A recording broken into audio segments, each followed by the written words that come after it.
I had to come exactly because I might make a fool of myself. Now, what am I talking about? Here it is. I found that nothing in life is worthwhile unless you take risks. Nothing. Nelson Mandela said, "There is no passion to be found playing small and settling for a life that's less than the one you're capable of living." Now, I'm sure in your experiences in school and applying to college and picking your major and deciding what you want to do with life, I'm sure people have told you to make sure you have something to fall back on. Make sure you got something to fall back on, honey. But I never understood that concept, having something to fall back on. If I'm going to fall, I don't want to fall back on anything except my faith. I want to fall forward.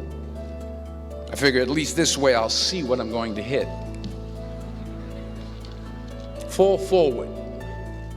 This is what I mean. Reggie Jackson struck out 2,600 times in his career, the most in the history of baseball. But you don't hear about the strikeouts. People remember the home runs. Fall forward. Thomas Edison conducted 1,000 failed experiments. Did you know that? I didn't know that. Because the 1,001st was the light bulb. Fall forward.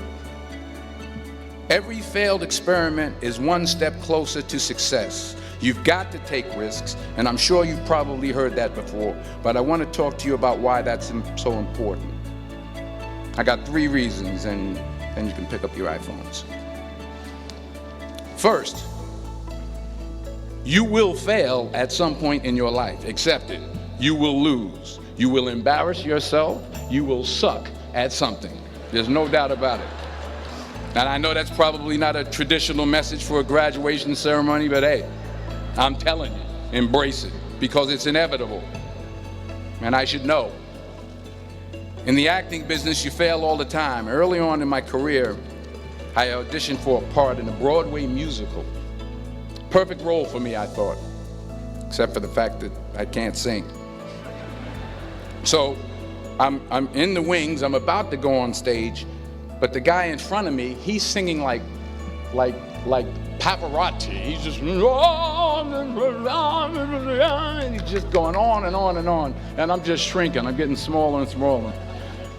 So they say, "Oh, thank you very much, and you'll be hearing from us."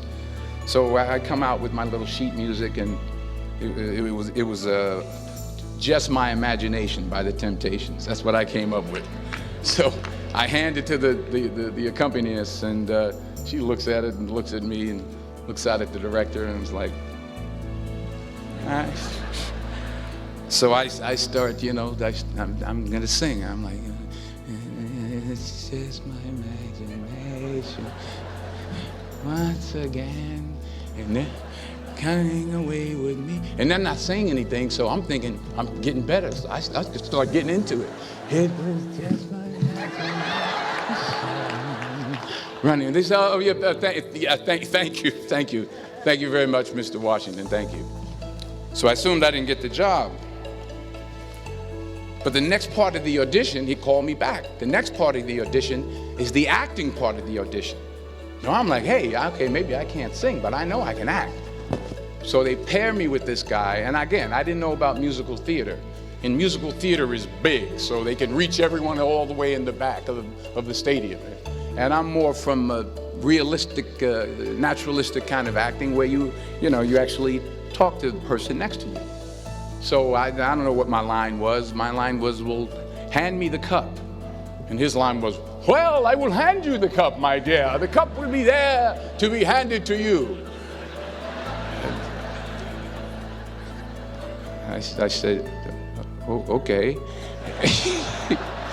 "Well, should I give you the cup back?" "Oh, yes, you should give it back to me, because you know that is my cup and it should be given back to me."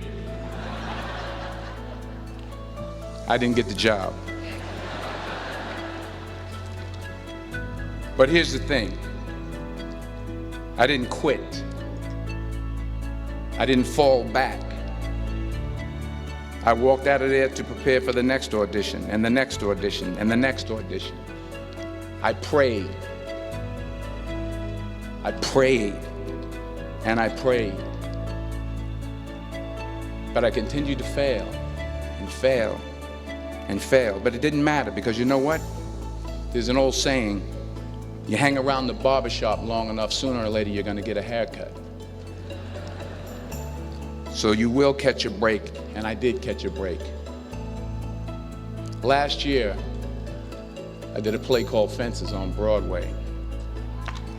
Someone talked about it. Won the Tony Award. And I didn't have to sing, by the way. But here's the kicker. It was at the Court Theater. It was at the same theater that I failed that first audition 30 years prior. The point is, and I'll pick up the pace, the point